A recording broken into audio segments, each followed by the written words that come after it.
बिहारी जी का चमत्कार। मित्रों, यह सच्ची घटना है वृंदावन की। वृंदावन की गलियों में एक संत रहा करते थे। सभी लोग उन्हें प्यार से जज साहब कहकर पुकारा करते थे।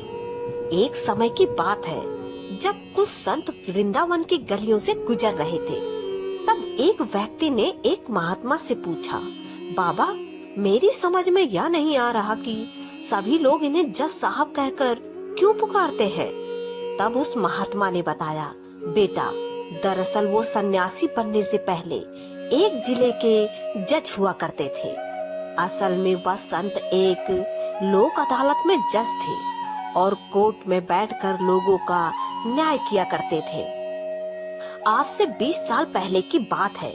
लोक अदालत के जिस जिले के यह जज हुआ करते थे, उस जिले के एक छोटे से गांव में एक दीनानाथ नाम का एक भोला भाला व्यक्ति रहा करता था। वह श्री बांके बिहारी जी का बहुत ही सच्चा भक्त था। उसकी श्री बांके बिहारी जी में बहुत आस्था थी। कभी कोई घटना हो जाती और कोई उससे पूछता, भोले भैया, यह काम कैसे हुआ, तो वो कह देता, भैया मुझे नहीं मालूम, जो जाने बिहारी जी ही जाने। यदि कभी कोई किसी उलझन में पड़ जाता और वह उससे पूछता, भोले भैया अब क्या करना चाहिए, तो दीनानाथ जी कहते, भैया मुझे नहीं मालूम, यह बात तो बिहारी जी ही जाने। कहने का तात्पर्य है कि जहाँ कैसा भी और कोई भी प्रश्नवाचक चिन्ह लग जाता तो दीनानाथ जी का बस एक ही जवाब होता, भैया मुझे नहीं पता, बिहारी जी ही जाने। दीनानाथ जी के माता पिता ने उन्हें जो नाम दिया था, उसे तो कोई नहीं लेता था, बल्कि उसके स्थान पर उनके भोलेपन के कारण सभी ग्रामवासी उन्हें भोला भैया कहकर ही पुकारा करते थे। दीनानाथ जी श्री बांके बिहारी जी के बहुत ही सच्चे भक्त थे। रोज वो बांके बिहारी जी के मंदिर जाते और मंदिर जाकर बिहारी जी की सेवा किया करते थे। एक दिन की बात है, दीनानाथ जी की पत्नी अपने पति से कहा कि पिया जी, हमारी बिटिया सयानी हो चुकी है और उसकी अवस्था अब विवाह योग्य हो गई है। इसलिए पिया जी, कोई अच्छा सा घर बार देखकर हमारी इस बिटिया की शादी जल्दी से करा दो। दीनानाथ जी बोले, हो जाएगी शादी, तुम चिंता क्यों करती हो। अपने पति के ऐसे वचनों को सुनकर उनकी पत्नी बोली, चिंता की तो बात है पिया जी, घर में रुपया भी नहीं है और बिना पैसों के भला बिटिया की शादी कैसे होगी। पत्नी की बात सुनकर दीनानाथ जी बोले, भाग्यवान, तुम क्यों चिंता करती हो, बिहारी जी चाहेंगे तो सब कुछ अच्छे से ही होगा। और इतना कहकर दीनानाथ जी बिहारी जी के मंदिर को चले गए। बिटिया के लिए लड़का देखा गया। शादी का दिन निश्चित हुआ। जब बारात आने में 10 दिन शेष रह गए तो दीनानाथ जी की पत्नी ने फिर से अपने पति से कहा, पिया जी, बिटिया की शादी में ज्यादा समय शेष नहीं रहा और अभी तक आपने पैसों का कोई इंतजाम भी नहीं किया है। पिया जी, अब आपको पैसों का इंतजाम कर लेना चाहिए, नहीं तो हमारी बड़ी बदनामी होगी। पत्नी की बात सुनकर दीनानाथ जी अपने गांव के साहूकार के घर की तरफ चल दिए। साहूकार के घर पहुंचकर उन्होंने साहूकार को प्रणाम किया। जब साहूकार ने उनके आने का कारण पूछा तो उन्होंने बड़ी सादगी से उस साहूकार को बता दिया, साहूकार जी, मेरी बिटिया की शादी है और मुझे कुछ पैसों की आवश्यकता है। यदि आप मुझे कुछ पैसे दे देंगे तो मैं कुछ समय बाद ही आपको सूद समेत वो पैसा वापस लौटा दूंगा। साहूकार ने दीनानाथ जी की बात को मानकर पैसे दिए और अपने बही खाते में दिन तारीख और जो दीनानाथ जी को पैसे दिए थे वो चढ़ा दिए। दीनानाथ जी उस साहूकार से पैसे लेकर और उन पैसों को अपनी जेब में रखकर अपने घर की तरफ चल दिए। दीनानाथ जी अपने घर पहुँचे। उन्होंने अपनी पत्नी के हाथों में वह रुपए थमाए और रुपए देने के बाद वो फिर से बिहारी जी के मंदिर में बिहारी जी की सेवा करने के लिए चले गए। वो दिन भी आ गया जिस दिन दीनानाथ जी की बिटिया की शादी होनी थी। दीनानाथ जी ने बड़े ही धूमधाम से अपनी बिटिया की शादी की। उसे बहुत सा दान दहेज देकर अपने घर से विदा किया।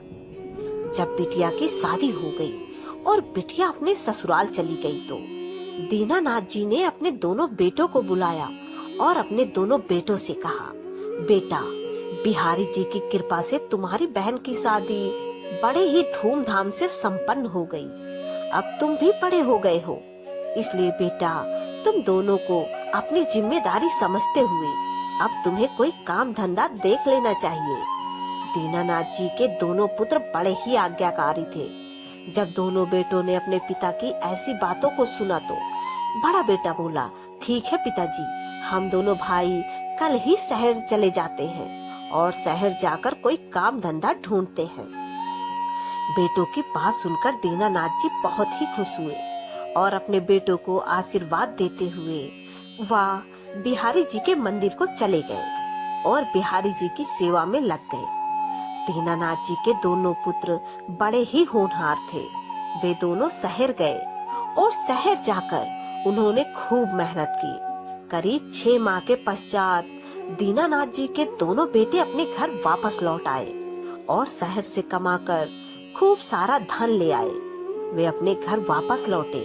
घर आकर उन दोनों बेटों ने अपने पिता दीनानाथ जी से कहा, पिताजी, जो आपने साहूकार से पैसे उधार लिए थे उन पैसों को आप ले जाकर ब्याज सहित उस साहूकार को वापस कराओ, क्योंकि हम दोनों भाई शहर से पैसा कमाकर लाए हैं। पुत्रों की बात सुनकर दीनानाथ जी ने बेटों से पैसे लिए और फिर साहूकार के घर की तरफ चल दिए।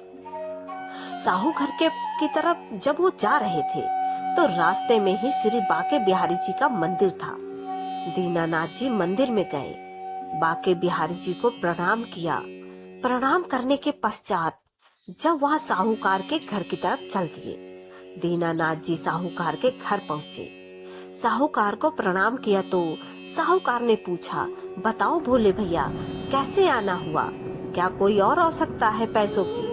तो दीनानाथ जी बोले, नहीं नहीं भैया, मुझे पैसों की अब कोई आवश्यकता नहीं है, बल्कि मैं तो तुम्हारे जो मैंने पैसे उधार लिए थे उन पैसों को वापस लौटाने के लिए आया हूँ।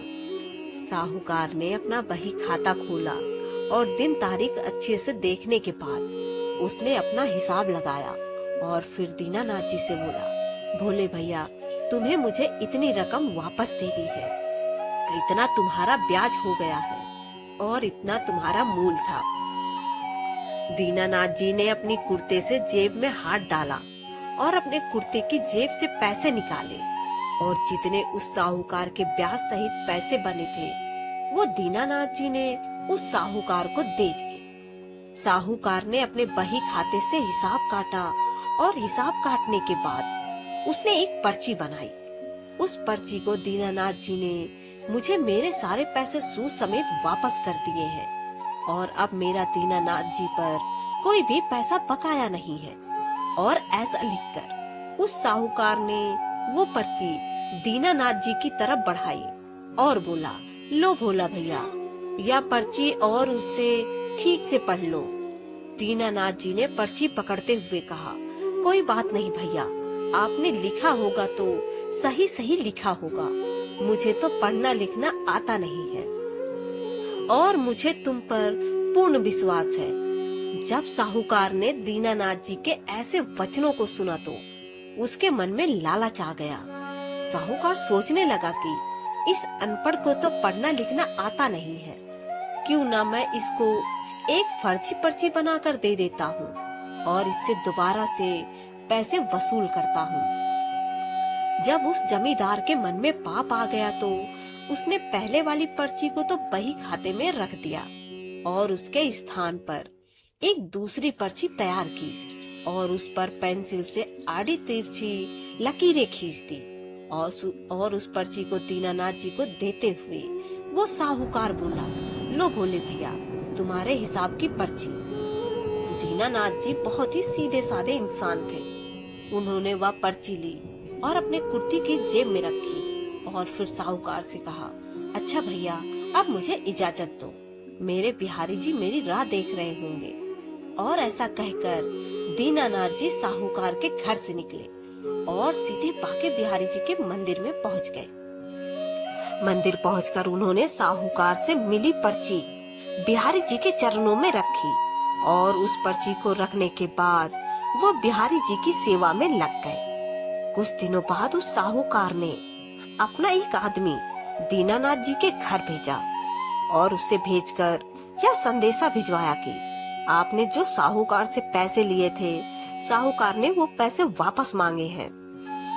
जब दीनानाथ जी के घर वालों को उस आदमी ने यह संदेशा दिया तो दीनानाथ जी के घर वालों ने दीनानाथ जी को बुलाया और उनके पुत्रों ने अपने पिता से पूछा, पिताजी, हमने जो आपको पैसे दिए थे, क्या वह आपने साहूकार को अभी तक नहीं दिए? अपने पुत्रों के ऐसे वचनों को सुनकर दीनानाथ जी कहने लगे, नहीं नहीं बेटा, मैं तो साहूकार का पूरा हिसाब कराया था और उस साहूकार ने मुझे एक पर्ची भी दी थी। दीनानाथ के बेटों ने कहा, तो शायद उनसे कोई गलती हो गई होगी। एक काम करो पिताजी, आप उनके पास जाओ और उनसे कहना कि मैंने तो आपका पूरा हिसाब कर दिया है, फिर आपने मेरे घर पर अपना आदमी वसूली के लिए क्यों भेजा? दीनानाथ जी फिर से साहूकार के पास पहुंच गए और साहूकार से कहने लगे, महाजन, मैंने तो आपका पाई पाई का हिसाब कर दिया था, फिर पैसों के लिए आपने अपना आदमी मेरे घर क्यों भेजा? साहूकार के मन में तो पहले से ही लालच भरा हुआ था। उसे तो भोले भाले दीनानाथ से दोबारा पैसे ऐंठने थे। साहूकार बोला, तुमने मुझे कोई पैसे नहीं दिए हैं। दीनानाथ जी कहने लगे, भैया ठीक से याद करो, मैंने आपको पैसे दिए हैं और उसके बदले में आपने मुझे एक पर्ची भी दी थी। साहूकार क्रोध में आंखें लाल करते हुए बोला, लगता है आपकी बुद्धि सठिया गई है, आप थोड़े बुजुर्ग हो गए हैं, इसलिए आपको याद नहीं है। आपने किसी और को दिए होंगे और आप यह सोच रहे हैं कि वो पैसे आपने मुझे दिए हैं।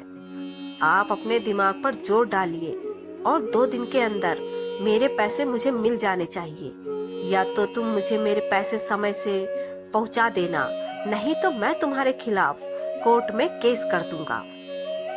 साहूकार के ऐसे वचनों को सुनकर जब दीनानाथ जी ने सुना तो वो कहने लगे, भैया तुम्हें जो करना है वह करो, मैं तो बस इतना जानता हूँ कि मैंने तुम्हें पैसे दिए हैं और अब मैं तुम्हें दोबारा एक पाई भी नहीं दूंगा। और इतना कहकर दीनानाथ जी साहूकार के घर से वापस लौट आए और मंदिर में बैठकर बाके बिहारी जी का भजन करने लगे। अगले दिन की सुबह साहूकार कोर्ट में गया और कोर्ट में उसने दीनानाथ जी के खिलाफ केस कर दिया। जब केस दर्ज हो गया तो कोर्ट से उन्हें एक सम्मान आया जिसमें लिखा था कि अमुक तारीख को आपको कोर्ट में हाजिर होना है, जहां पर आपको यह बताना है कि आप साहूकार के पैसे क्यों नहीं लौटा रहे हैं। वह दिन भी आया जिस दिन उस केस की तारीख थी। दीनानाथ और साहूकार कोर्ट पहुंच गए। दीनानाथ जी कटघरे में जाकर खड़े हो गए। जब जज ने पूछा, क्यों भाई दीनानाथ, तुमने अभी तक साहूकार के पैसे क्यों नहीं लौटाए? तो दीनानाथ जी कहने लगे, जज साहब, मैंने तो इनका पाई पाई का हिसाब कर दिया था और पता नहीं या क्यों मुझ पर अकारण ही दोष लगा रहे हैं। जज ने पूछा, दीनानाथ जी, जब तुमने साहूकार को पैसे दिए थे तो साहूकार से तुमने कोई सबूत लिया था? तो दीनानाथ जी बोले, जी हजूर, मैंने जब साहूकार को रुपए लौटाए थे तो साहूकार ने मुझे सबूत के तौर पर एक पर्ची दी थी। जब जज ने पूछा, कहाँ है वो पर्ची, क्या तुम उस पर्ची को मुझे दिखा सकते हो? तो दीनानाथ जी ने अपने कुर्ते की जेब से वो पर्ची निकाली जो साहूकार ने बनाकर दी थी और जज साहब की तरफ बढ़ा दी। जज साहब के सामने वो पर्ची आई तो पर्ची देखकर जज साहब बोले, इसमें तो ऐसा कुछ भी नहीं लिखा जिससे यह पता चल सके कि तुमने साहूकार के पैसे लौटा दिए हैं। जज साहब की यह बात सुनकर दीनानाथ जी रोने लगते हैं और रोते रोते कहते हैं, जज साहब, मुझे इस साहूकार ने जो पर्ची दी थी वो मैंने आपको दिखा दी, इसके आगे मैं कुछ नहीं जानता। जज साहब बोले, दीनानाथ जी, रो मत, मुझे यह बताओ, जब तुमने साहूकार को पैसे दिए थे तो उस समय तुम दोनों के अलावा वहाँ पर क्या तीसरा व्यक्ति भी था मौजूद था? जज की बात सुनकर दीनानाथ जी बोले, जी हजूर, वहाँ पर हम दोनों के अलावा बिहारी जी मौजूद थे और मुझे पैसे देते हुए बिहारी जी ने देखा था। जब दीनानाथ ने यह बताया तो वह जज साहब सोचने लगे कि जब कोई दीनानाथ ने पैसे दिए होंगे तो कोई बिहारी नाम का शख्स वहाँ होगा। उस जज को क्या पता था कि दीनानाथ जिस बाके बिहारी जी के बारे में बता रहे हैं वो तो तीनों लोगों के मालिक हैं और तीनों लोगों के पालन करता है। जज ने बिहारी जी के नाम का वारंट निकाला और कोर्ट में मौजूद अपने सिपाही से बोला कि वारंट लेकर दीनानाथ जी के गांव जाओ और उस बाके बिहारी को वारंट देकर आओ। इतना कहकर उस जज ने दीनानाथ और साहूकार को भी घर जाने को भेज दिया और दोनों से कहा, आज से 3 दिन बाद फिर से तुम्हें अदालत में आना है। दूसरा दिन हुआ। दूसरे दिन वह सिपाही बाके बिहारी जी का वारंट लेकर दीनानाथ जी के गांव में पहुंच गया। सिपाही को बाके बिहारी नाम के व्यक्ति को ढूंढते ढूंढते सुबह से दोपहर हो गई, लेकिन उस पूरे गांव में बाके बिहारी नाम का कोई भी शख्स नहीं मिला। वह सिपाही बाके बिहारी जी को ढूंढते ढूंढते गांव के बाहर आ गया तो उसे एक बच्चा आता हुआ दिखाई दिया। सिपाही उस बच्चे के पास पहुंचा और उस बच्चे से पूछने लगा कि बेटा, बाके बिहारी जी का घर कहाँ है? तो उस बच्चे ने मंदिर की तरफ इशारा करते हुए कहा, वो जो मंदिर देख रहे हो ना, वहीं रहते हैं बिहारी जी। बच्चे की बात सुनकर वह सिपाही सोचने लगा, शायद कोई मंदिर का पुजारी होगा जिसका नाम बाके बिहारी है। सिपाही मंदिर के द्वार पर पहुंचा और मंदिर के दरवाजे पर खड़ा होकर आवाज लगाने लगा, क्या कोई है अंदर? मंदिर का पुजारी निकलकर मंदिर से बाहर आया और हाथ जोड़ते हुए बोला, क्या बात है साहब, आप यहाँ किसे ढूंढ रहे हैं? पुजारी की बात सुनकर वह सिपाही बोला, क्या बाके बिहारी जी यहीं रहते हैं? पुजारी बोला, जी हजूर, बाके बिहारी जी यहीं रहते हैं। उस सिपाही ने सवाल किया, आप कौन? तो पुजारी बोला, साहब मैं बाके बिहारी जी का सेवक हूँ। इतना सुनते ही सिपाही ने अपने थैली में से हाथ डाला और कई वारंटों के बीच में से बाके बिहारी जी का वारंट निकाला और पुजारी जी को देते हुए बोला, लो या तुम्हारे मालिक बाके बिहारी का कोर्ट का वारंट है और आप इस पर्चे पर अपने साइन कर दीजिए। पुजारी ने भी कुछ नहीं सोचा और उसने भी साइन कर दिए। साइन करने के बाद पुजारी उस सिपाही से पूछने ही वाला था, लेकिन सिपाही इतनी जल्दी में था कि पुजारी के साइन करते ही उसने जल्दी से वो पर्चा लिया और उसे अपनी जेब में रखकर साइकिल पर सवार हुआ और तुरंत ही वहां से चला गया। पुजारी जी सोचने लगे, बाके बिहारी जी के नाम का वारंट, आखिर यह वारंट कोर्ट ने क्यों भेजा है? जब उस पुजारी ने वारंट खोला तो उसे पता चला यह वारंट तो भोले भैया के कारण कोर्ट ने बाके बिहारी जी को भेजा है। पुजारी ने यह वारंट पढ़ने के बाद बाके बिहारी जी की मूर्ति के चरणों में रख दिया और बिहारी जी की मूर्ति के सामने हाथ जोड़कर कहने लगा, प्रभु, आपके भक्त ने आप पर विश्वास करके आपकी गवाही के लिए कोर्ट से वारंट जारी कराया है। प्रभु, मेरी भी यह प्रार्थना है, आपका जो भक्त है दीनानाथ, वह बहुत ही भोला भाला है। प्रभु, उसे यह भी ज्ञात नहीं है कि भला पत्थर की मूर्तियां भी कभी किसी की गवाही देती हैं। प्रभु, मेरी प्रार्थना है कि आप अपने उस भक्त का विश्वास मत टूटने देना और ऐसा कोई चमत्कार जरूर कर देना जिससे उस भक्त की लाज रह जाए और उसका आपके प्रति जो विश्वास है वह बना रहे। इतना कहकर वह पुजारी उस वारंट को बिहारी जी के चरणों में समर्पित करके वहां से चला जाता है। दूसरा दिन हुआ। पुजारी ने बाके बिहारी जी की मूर्ति को स्नान कराया। स्नान कराने के बाद पुजारी ने बिहारी जी की मूर्ति के सामने कई सारे वस्त्र रख दिए और बिहारी जी की मूर्ति के आगे हाथ जोड़कर कहने लगा, भगवान, आपके सामने कई सारे वस्त्र रखे हुए हैं, आपको जो पसंद हो वह पहन लेना, लेकिन अपने उस भोले भाले भक्त की गवाही देने कोर्ट जरूर जाना। पुजारी मंदिर से बाहर चला गया। जब कोर्ट जाने का समय हुआ तो दीनानाथ जी सबसे पहले बिहारी जी के मंदिर गए। बिहारी जी को प्रणाम किया और बिहारी जी को प्रणाम करके कहने लगे, प्रभु आपको तो पता ही है कि मैंने साहूकार से जो पैसे लिए थे वह उसे लौटा दिए और उसकी पाई पाई का हिसाब कर दिया, और वो अब मुझ पर झूठा आरोप लगा रहा है और अदालत में वह मुझे बेईमान सिद्ध करना चाहता है। इसलिए प्रभु आप कोर्ट में जरूर आना और उस जज को साफ साफ बता देना जो सत्य है। बिहारी जी की मूर्ति के सामने ऐसा कहकर और वह फिर बिहारी जी की मूर्ति को प्रणाम करके दीनानाथ जी कोर्ट के लिए निकल जाते हैं। कुछ समय पश्चात वे कोर्ट में पहुंच जाते हैं। कोर्ट की कार्रवाई शुरू हुई। जज साहब अपनी कुर्सी पर बैठे। जज साहब ने दीनानाथ जी से कहा, दीनानाथ जी आपके गवाह बाके बिहारी कहाँ हैं?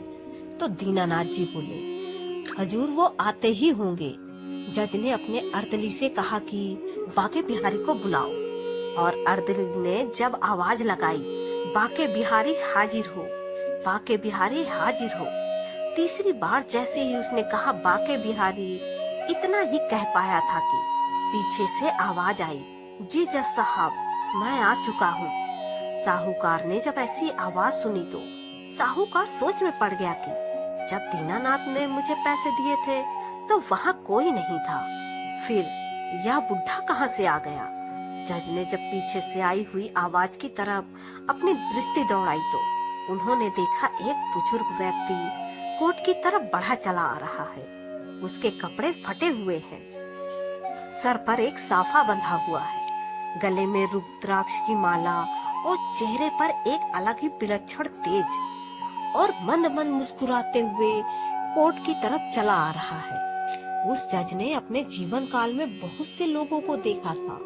वह जज एक से एक अच्छे व्यक्तियों से मिला था, लेकिन जो तेज उस बुजुर्ग व्यक्ति के चेहरे में दिख रहा था, ऐसा विलक्षण तेज वाला व्यक्ति उसने आज तक नहीं देखा था।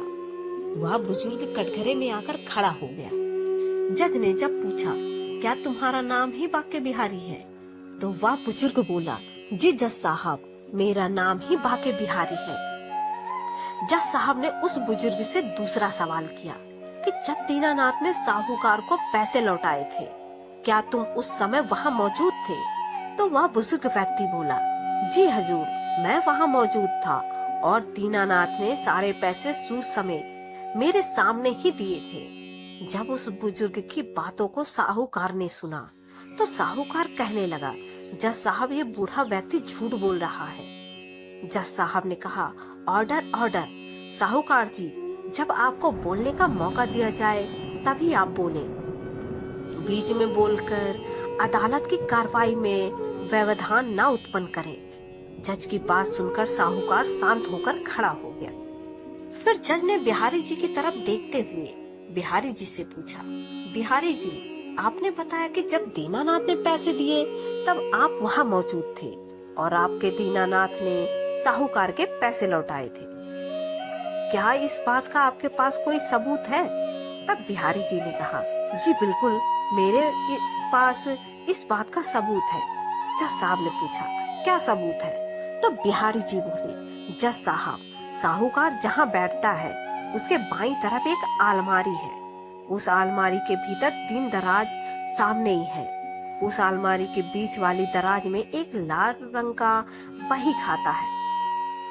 उस बही खाते के 44 नंबर पेज पर एक पर्ची है जिस पर लिखा है कि उक्त दिनांक को दीनानाथ ने मेरे सारे पैसे सूद समेत मुझे लौटा दिए हैं और मेरा दीनानाथ पर कोई भी पैसा बकाया नहीं है। जज साहब ने साहूकार से पूछा, क्या तुम्हारे घर पर कोई ऐसी अलमारी है? तो साहूकार बोला, जी जज साहब मेरे घर में एक अलमारी है। जज साहब ने साहूकार से अलमारी की चाबी मांगी और उस चाबी को एक सिपाही को देते हुए बोला, तुम अभी साहूकार के घर जाओ और यह देख कर आओ कि यह जो बाके बिहारी जी कह रहे हैं क्या ये सत्य है? इसके कहे अनुसार यदि उस अलमारी में कोई बही खाता हो तो तुरंत उस बही खाते को अदालत में लेकर आना। जज का आदेश पाते ही वह पुलिस वाला उस साहूकार के घर चला जाता है और वही बही खाते को लेकर आता है और लाकर जज साहब को दे देता है। जज साहब ने वह बही खाता खोला तो उसमें से वह पर्ची निकल आती है जो साहूकार ने दीनानाथ जी से पैसे लेते समय बनाई थी। और जब उसे पता चला कि दीनानाथ जी को तो पढ़ना लिखना नहीं आता है तो उसने वह पर्ची तो अपने बही खाते में ही रख दी और एक दूसरी फर्जी पर्ची बनाकर उसे दीनानाथ जी को दे दी थी। जब जज साहब ने पर्ची पढ़ी तो उन्हें पूरा मामला समझ में आ गया कि साहूकार झूठ बोल रहा है। जब जज ने साहूकार से पूछा, तुमने दीनानाथ पर झूठ इल्जाम क्यों लगाया, तो साहूकार हाथ जोड़कर जज से माफी मांगने लगा और सब कुछ जज को बता दिया। जज ने अपने सिपाही को आदेश दिया कि साहूकार को गिरफ्तार कर लो और इसे जेल में डाल दो। जज ने बिहारी जी को धन्यवाद देने के लिए जैसे ही कटघरे की तरफ देखा तो वहाँ से बिहारी जी गायब हो चुके थे। उन्होंने दीनानाथ जी से पूछा, बिहारी जी कहाँ गए? दीनानाथ जी बोले, हजूर, उन्हें तो बहुत सारे काम रहते हैं, उनके बहुत से मंदिर हैं और उन्हें सबको देखना पड़ता है, इसलिए वह तो चले गए। जज साहब बोले, कोई बात नहीं दीनानाथ जी, अब आप भी अपने घर जा सकते हो। जज ने अदालत की कार्रवाई समाप्त की। कार्रवाई समाप्त करने के बाद उसने उसी सिपाही को बुलाया जो बिहारी का वारंट देने बिहारी जी के घर गया था। उस सिपाही से जज ने कहा, मुझे उस बुजुर्ग व्यक्ति बाके बिहारी से मिलने की इच्छा है। सिपाही बोला, साहब अब क्या रह गया? जज साहब बोले, भाई आज मेरे हाथों से पाप होने से बच गया, नहीं तो आज मैं उस बेकसूर दीनानाथ को सबूत के अभाव में सजा दे देता। आज उस बुजुर्ग ने आकर मुझे यह पाप करने से बचा लिया, इसलिए मैं उस बुजुर्ग से मिलकर उन्हें धन्यवाद देना चाहता हूँ। एक तो ये वजह है। उससे मिलने की दूसरी यह है कि जब से मैंने उस बुजुर्ग बाके बिहारी को देखा है तब से मेरा मन कुछ विचलित है। जज साहब की बात सुनकर वह सिपाही बोला, साहब बात तो आप सही कह रहे हैं, मैंने भी अदालत में बहुत से गवाहों को देखा है, लेकिन आज जो गवाह गवाही देने आया उसके जैसा तो मैंने आज तक कभी नहीं देखा। जज साहब बोले, तो विलंब मत कर और मुझे उन बुजुर्ग के पास ले चल। इस प्रकार वह जज और सिपाही वहाँ से चल दिए जहाँ बाके बिहारी जी का मंदिर था। वे मंदिर के पास पहुँचे और जब दोनों ने मंदिर में प्रवेश किया तो जज और सिपाही दोनों ही हैरान रह गए, क्योंकि मंदिर में जो मूर्ति थी उसकी छवि और आज जो अदालत में गवाही देने बुजुर्ग आया था उसकी छवि एक समान थी।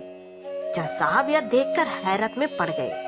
जज साहब ने सिपाही से पूछा, तुमने वारंट किसे दिया था? सिपाही बोला, मैंने तो वारंट इनके नौकर को दिया था।